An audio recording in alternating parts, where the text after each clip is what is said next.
Good morning and welcome to this session devoted to how can Europe project its power. And we are going to be talking economic power, but inevitably economic power today is also geopolitical power. In order to do that, I have a great panelist which together will help us unpack these vast issues. Many of Europe's economic challenges, from accessing critical raw materials to protecting and promoting the enormous wealth of its industrial capacity, to ending war in the continent, to decarbonating its energy, to extending the network of trade alliances around the world, they cannot be done without a more strategic integration of all the strands of foreign economic policy. So this is the conversation today. How do we integrate all these strands? Where are the pluses? Where are the risks? And how can Europe project this power that it has? We haven't heard a lot about this power in this week in Davos, but this power is there, so this is what we will try to unpack in this session. My name is Arancha Gonzalez. I'm the Dean of the Paris School of International Affairs in Sciences Po. Let me begin the conversation with Commissioner Maros Sefcovic. Maros, you've been in this job for over 15 years. You are the longest serving European Commissioner. You've seen the ups and the downs. You are now at the heart of this projection of Europe's foreign economic capacities, weaving together trade, economic security. Customs, very important, the back office of international trade. So, Maros, seen from where you are, what's the direction of travel from the European Union to expand its trade and investment power? Of course, we go through quite complicated period in the world, and I think we heard a lot of criticism about Europe over the last couple of days, but at the same time we all know that there are many countries who would trade the place with us. So let's be not so downbeat about Europe. We are biggest trading bloc with the high social standards, with enormous power of our consumers, and with a huge potential in the skills and research and innovation. And of course we are also a unique entity where 27 member states are working together. As you said, there are the moments where we are more up, where we are a little bit down.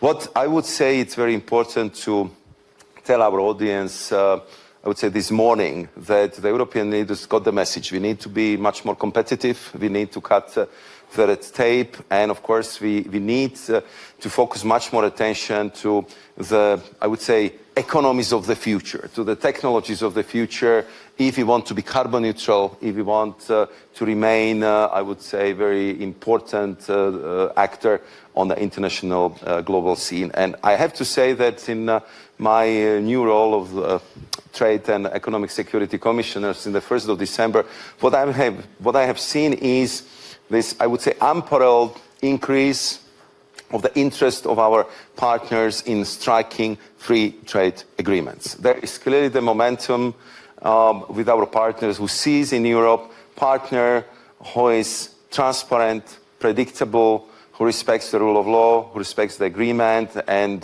who wants to work on the mutual advantageous positions. We are not the partner who wants to extract and export.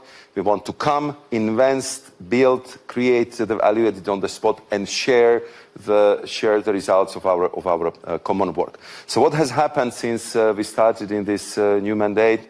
We managed to conclude difficult negotiations with our Mercosur partners, with Mexico, with the country we are currently in, Switzerland, and we are working very hard to advance negotiations with India, Malaysia. I just had the meeting with both trade ministers the last week, and I have, if you would see my diary here in Davos, so it's all GCC countries, many countries from Southeast Asia, and I see that this is kind of calling card. This is the visit business card of Europe, that there is huge interest in the biggest trading bloc, in what Europe represents in this very fragmented and tumultuous world, to be a solid partner. And I think that we, of course, have to take it into our advantage. So I think where we clearly need to do more we have to focus our energy being strong in the technologies of the future, how to make sure that we do not outsource the development, that we made them in Europe, that we will have critical raw materials which we need for them, that we will also have access to the critical technologies like the chips, because we learned the lessons, for example, from, I would say, this very unfortunate COVID period, where we realized that we probably outsourced too much of the strategic production abroad, and we've been really missing in the moment when the supply chains have been not able to perform. And then, of course, we have to be very much focused how to fine-tune all our systems, from the education through the research and innovation, to be faster, not to have only startups, but the scale-ups, and we need to adjust our competition policy. And I think my new colleague, Teresa Rivera, is working just about that. And one point to close my introductory remarks, we are clearly now going through the period where I would say all traditional approaches to negotiations, to partnerships would be tested, and therefore I open every meeting with my colleagues, fellow ministers in the EU, and I end every single meeting with a clear call for European unity. When we are united, there is nothing we cannot do together, and we always arrive at best solutions if Europe is united. And that's the feeling what I get from all recent European Council. If you're talking about the future, strategic autonomy, strategic independence, and all these very important areas, that's the message we feel we're getting from the EU leaders, who are absolutely determined to increase competitiveness and the position of Europe in the world. Thank you. So what we hear from you is a strategic interdependence in Europe means two things: unity and alliances with other countries centered around trade and investment. Let me move now to the Prime Minister of the Republic of Armenia. Prime Minister, of course, Europe is more than the European Union, is wider, is made of countries that want to become members of the European Union, like is the case of Armenia, is made also of other countries that don't want to join the European Union, like Switzerland or Norway, but still want closer ties with the European Union, probably because they feel maybe outside is a bit cold. So you have recently tabled a bill to initiate the accession negotiations with the European Union. Tell us a little bit what this discussion means for a country like Armenia. Yeah, thank you very much. In reality, there was an initiative by the civil society, and they presented a draft law on the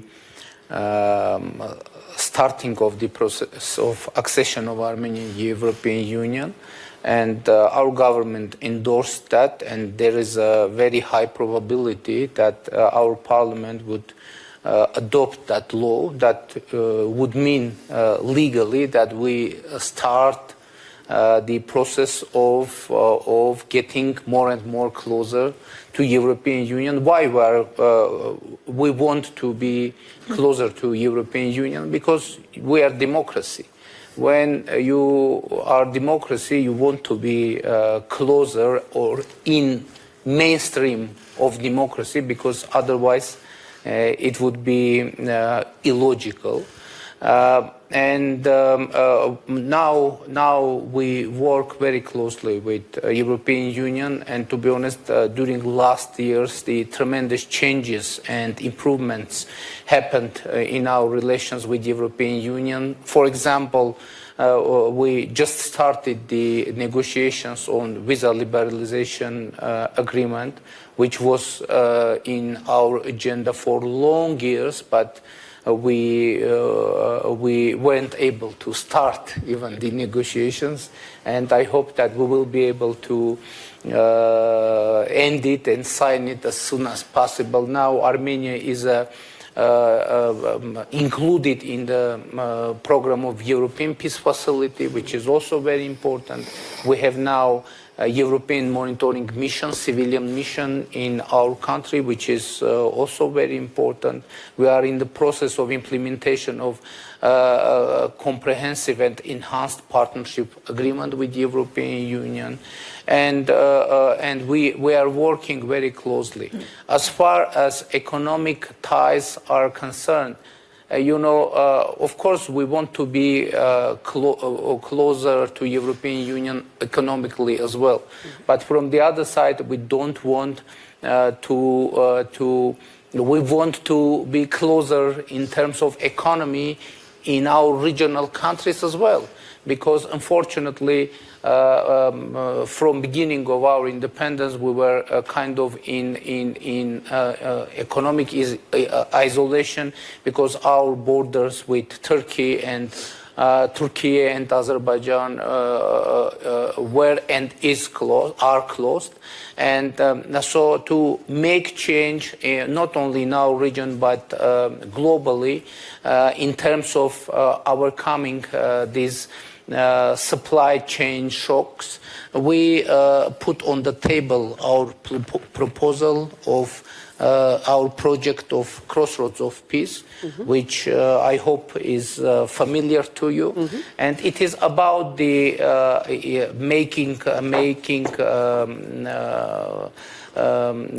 our regional transportation communication more effective, and to create new transport communications, not only with Azerbaijan but with Turkey as well, to deepen our cooperation with Iran, with Georgia, and it is also about the European Union, because if when this project will be implemented, we will have new chain routes through Armenia for the European Union, and it isn't just matter of economy. It is also very important security factor, because you just mentioned interdependence as a very important factor for overall stability and security. But of course, this project will work in case or when we will be able to create sustainable peace with Azerbaijan, which unfortunately isn't the case now. We are working usually, and it is very important. Now we need to be able to establish diplomatic relations with Turkey, and we are working on this topic as well. Usually people are asking whether I'm optimistic or pessimistic on this matter. I should say that I'm not optimistic and nor pessimistic. I'm pragmatic. I just understand that we need to work until the task is solved. The main and I think most important thing, not to be derailed from peace agenda. We need to concentrate it on the goal and to continue to work without giving up, without being frustrated, and so. But in this case, in that way, of course, we need to have support of international community, and I hope that this support will be delivered. Thank you, Prime Minister. I mean, you're reminding me of what my former boss in the European Commission, Jacques Delors, used to say. You don't have to choose between being an optimist or a pessimist. You have to choose to be activist. Yeah. So what you've put on the table in this concept of strategic interdependence is the enlargement dimension, enlargement of the European Union, but also the security and stability of the wider region that to the east of Europe, that matters a lot also for projecting Europe's power. Let me now move to Ilham Kadri. Ilham Kadri, you are the CEO of what is now known as Syensqo. People know the old name, Solvay. But you're also the president of the European chemicals industry. So I want to ask you, you've been at the heart of the efforts to look at what Europe needs to do to improve its competitiveness, the so-called Draghi report, the efforts at integrating more the European market, the Letta report. What do you need Europe to do now to improve the competitiveness of the European industry that is our powerhouse? So first of all, well, thank you for having me. I must say I'm an optimist because since the beginning of Davos, competitiveness is back in the agenda. With Ms. President Ursula von der Leyen, Mr. Commissioner, there was not one meeting where people didn't talk about competitiveness. So that's number one. I think to talk about the power of Europe is about having a strong economy. And strong economy means a strong industry, and strong industry means a strong chemical industry. And obviously, I'm representing today the chemical industry. A year ago, in February, we gathered with 73 global CEOs representing the chemical industry around Ursula von der Leyen, and we handed over the Antwerp Declaration with 10 points around how to restore competitiveness and trust with the private sector. Meanwhile, we are happy because the Draghi's report, Letta's reports, they include those 10 points. So, first of all, I think there is a big need of regulatory, simplification. So happy to hear that there is now a target to simplify, to move the red tapes. Let me give you an example. In the chemical industry, since I moved to Europe back in 2019, there was 14,000 pages of regulation published just for the chemical industry. I'm hiring more people in the legal and compliance departments than in my innovation departments. Okay? So Europe and the chemical industry is extremely regulated. We like regulation, but now it's a burden, specifically for the small and medium-sized companies who cannot handle it, right?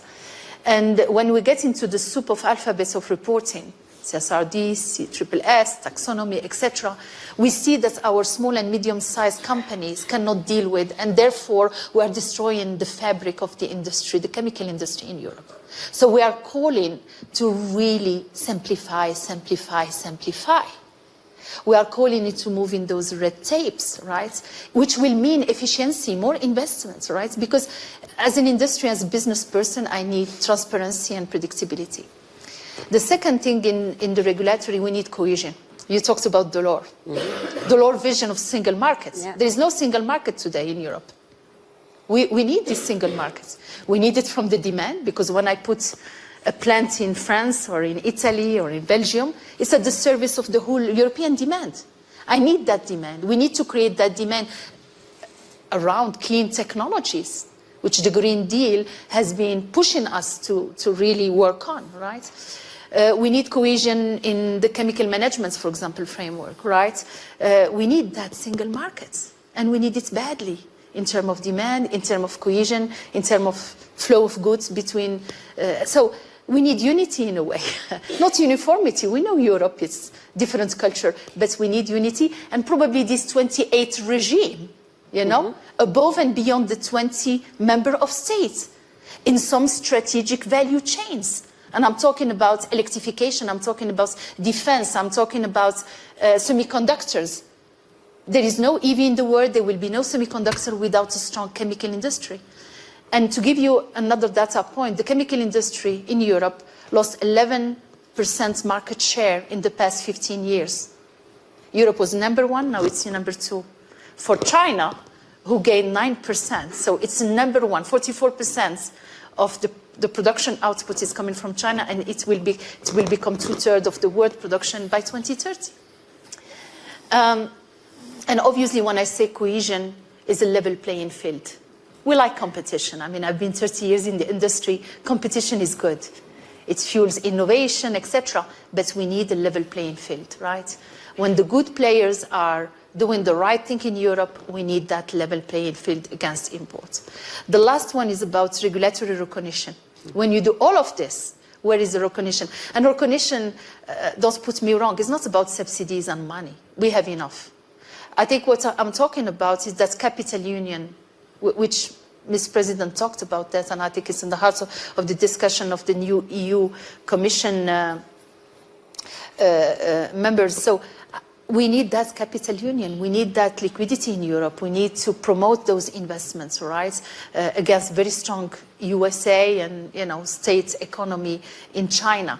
So all in all, I think I'm not going to talk about energy. Patrick is going to do it better than me because, without energy, we are nobody. Correct. So we need that affordability and availability and resilience.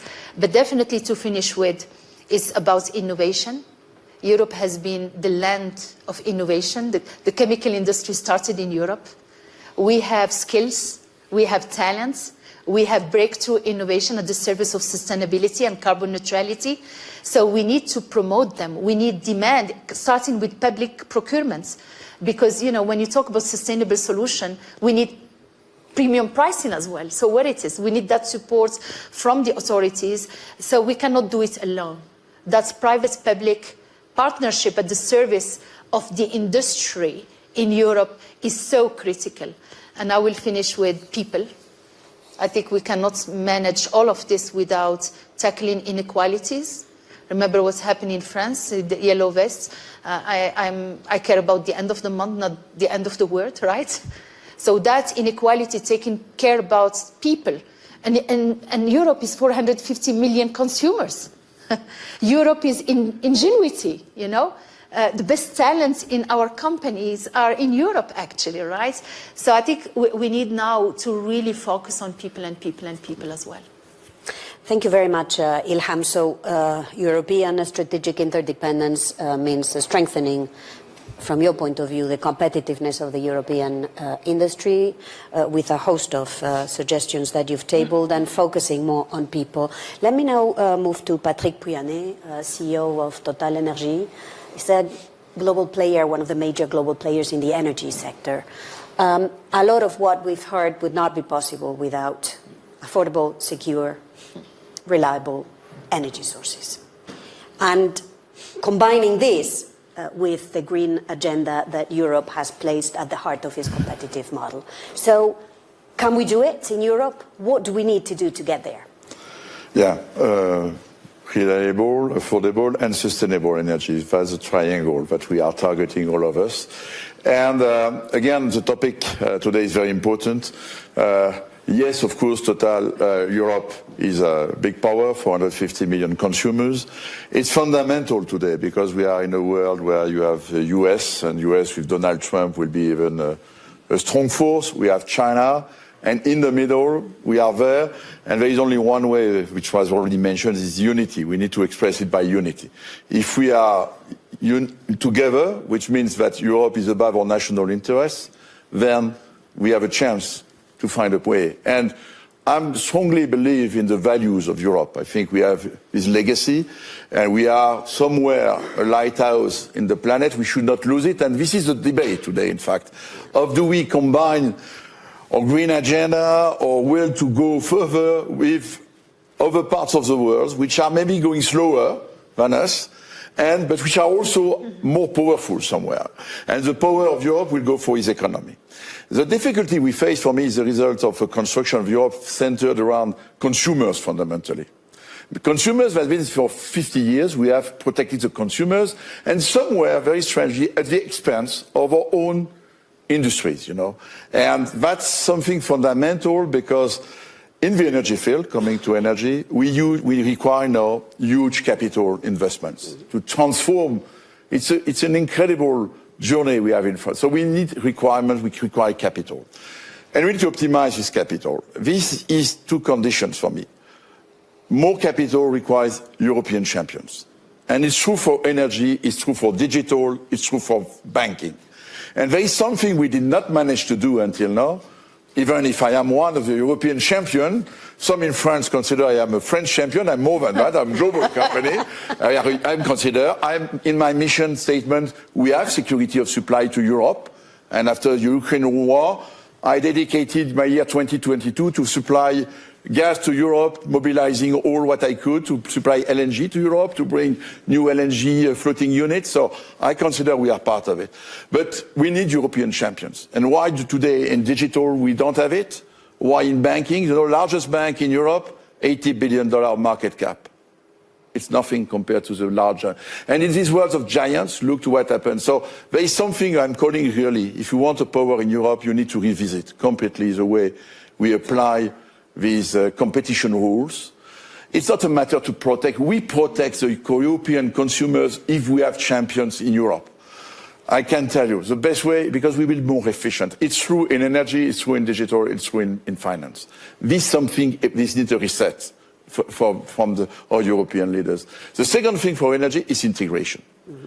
If I want to deploy all the trillions, billions of dollars I have to integrate, and I'm reading a sentence of the Letta report, the more the EU advances towards a decarbonized energy system, the greater is the need for market integration.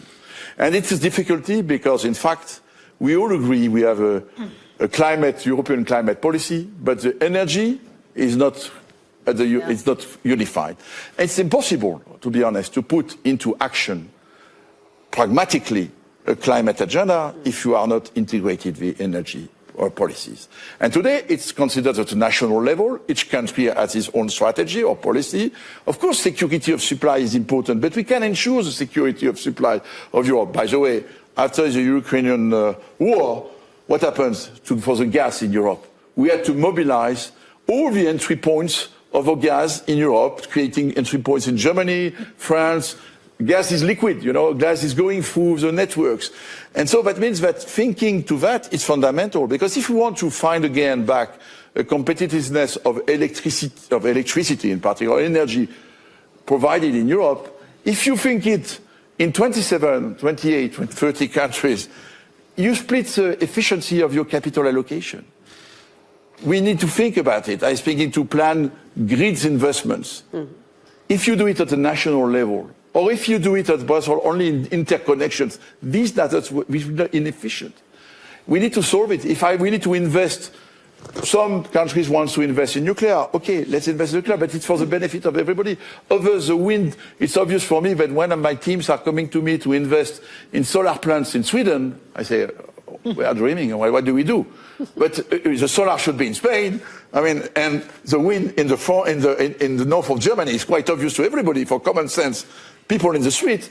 But today, each country wants to have its own agenda, and that's something. Integration is fundamental. It's the only way to come back to competitiveness of our energy in Europe is the integration to optimize the allocation. We need to think together and not to go. So sometimes I'm surprised, the leaders in Europe, when you have a European Council, they all agree Europe is first, and then back to national interests. I know that there is politically a debate in each of our countries, but if we want power of Europe, it's going through integration and unity. That's a strong message. And champions. Again, when I'm in front of a commissioner, there is another thing. Today we have done an incredible progressive agenda with the Green Deal. And Total Energies have engaged my company in a transformation. I can tell you, I'm spending 30% of my investments in renewables and electricity. Nobody would have I would not have been it by 5 years ago. Next year, in 25, 10% of the energy produced will be electricity, green electricity, 10%. I'm a very large company, it's a big step. But I need to be, the agenda is not really protecting the European industry, the green agenda. We need to reconcile the objective and the green industry. I will take one example. We want all to produce sustainable aviation fuel. You have a requirement to increase sustainable aviation fuels.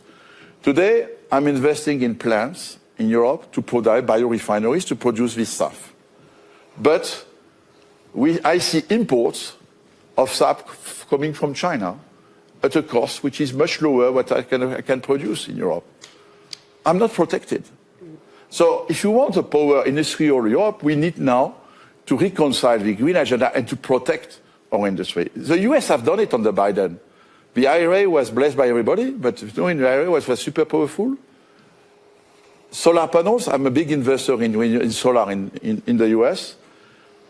I'm obliged to use, if I want to have the IRA fiscal incentive, I'm obliged to take solar panels manufacturers in the US.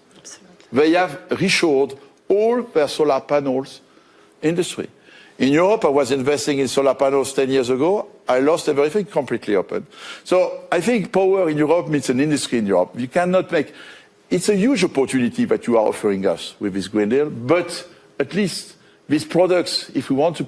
We should recognize that manufacturing all that in Europe, because energy is a little more expensive, wages and salaries are a little more expensive because we have a social model that we are proud of, we must find a way to protect it. And that means giving, for me, a preference to European products. How do we give a preference to European products? The US are doing, the Chinese are doing it. The Chinese, they have created this powerful green industry because they have a huge market, and during 10 years, we were in advance on us. So what I would like to see is really acting, not just speech about it. Find a way, and then we have European companies who are able to, I can produce stuff in my biorefineries, but if suddenly I discover that you can import from green stuff from China, which I would like to be sure is the same standards, I cannot fight against it. And why do we import stuff from China? Just to circle it. Because the airline companies, aviation is still complaining that stuff are too expensive. And so again, because we give the preference to consumers. So the real debate, if we want powerful industry in Europe, is to arbitrate. Yes, consumers are important, but the jobs, the industries, and the purchasing power of consumer is coming from us.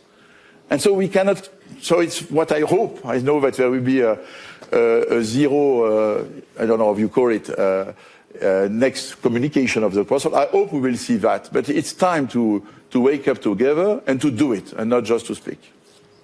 Thank you. That was clear. It was unity and scale through integration. These are two powerful messages. We have only 10 minutes left. So we are going to, I want to go very shortly around the table. And I want to start with you, Maros. The US has been mentioned, finally. Are you thinking of, or what would you need to change in the trade policy of the EU to face a more aggressive Trump administration? I think, of course, this would be, I would say, the topic definitely for this year, how to, I would say, set up this new relationship with the US. And first and foremost, we want to talk to our American partners. I think that we have to keep our cool here, because I think the best negotiations are done in the room, not through the media.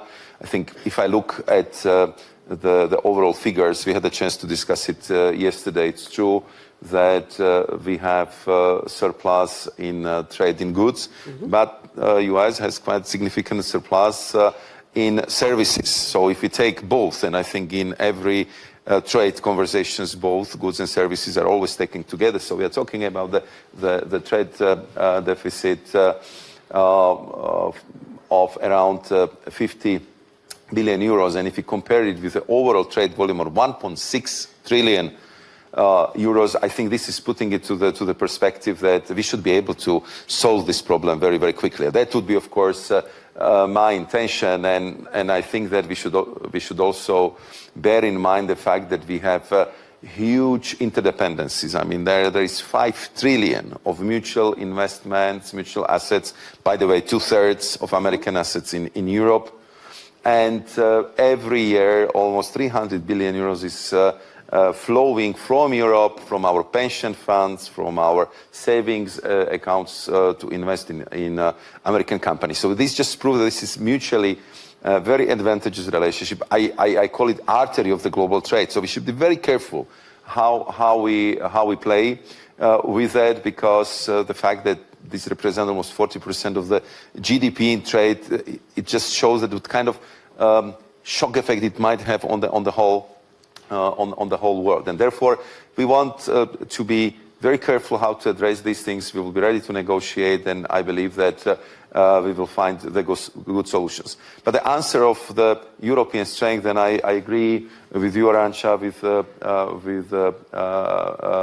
Patrick and with Ilham, that strength of Europe was traditional in our economy, in our industry. We've been very competitive, we've been good traders, and indeed, over the last year, we, I think, didn't factor in this transformational processes on the global scale. So we're always looking at the mergers and acquisition policies from the perspective of the size of European economy, and we somehow neglected a little bit the fact that if you are a big company, I mean, the world is much bigger market, and simply you have to be strong not only in Europe but also on the global market. And therefore, if you look at the number of the European companies in the top 100 from, let's say, 2010 and 2024, I mean, the numbers are much smaller now.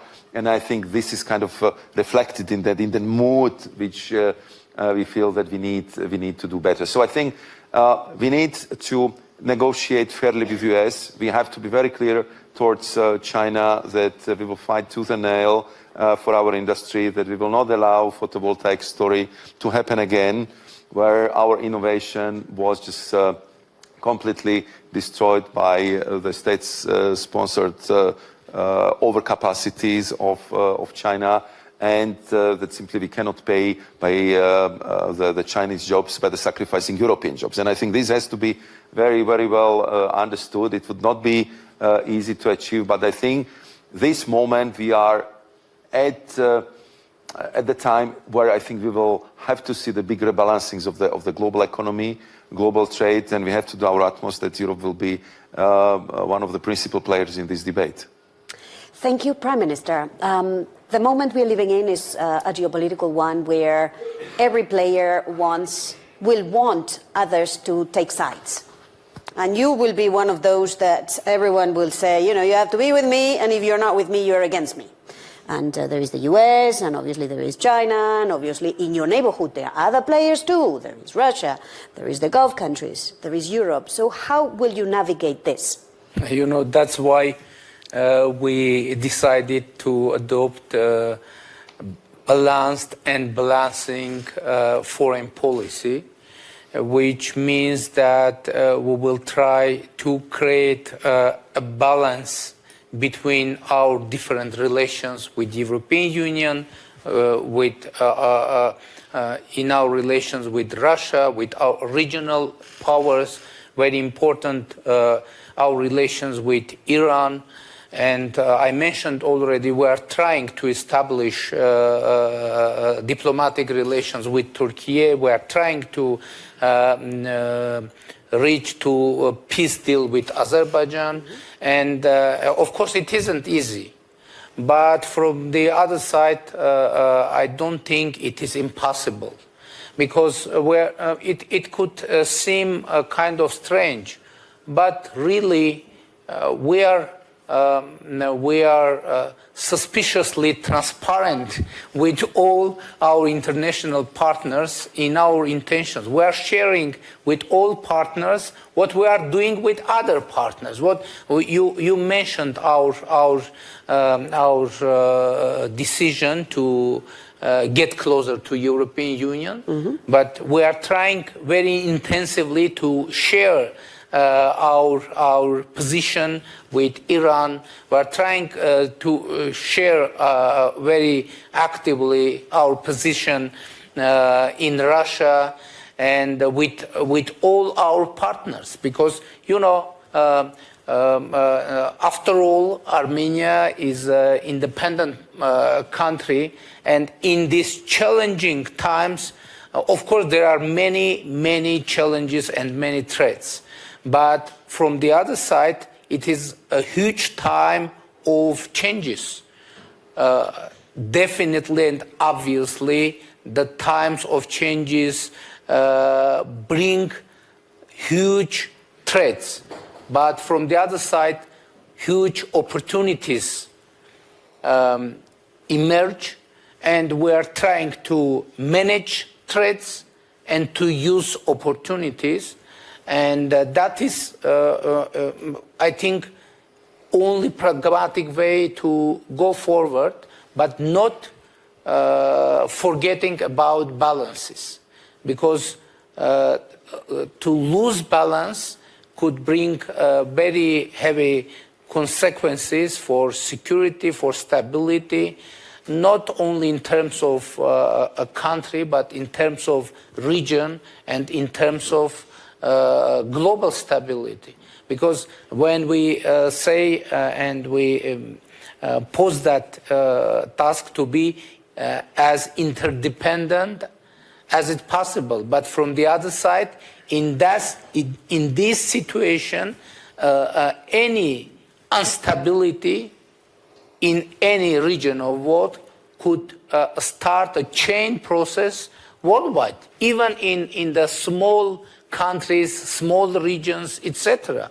And that's why I think to be balanced and to not to forget about this task, balancing in a daily basis, it is most important thing, I think. Thank you very much. We wish we had more time, but we've come to the end of this session. Let me take one takeaway from this discussion, and I'm going to be quoting Patrick Pouyanné. I hope he allows me to use his intellectual property. We've heard there is an EU brand of capitalism with values. And we want this EU brand of capitalism with values. But we need two things to make this be the model that others like.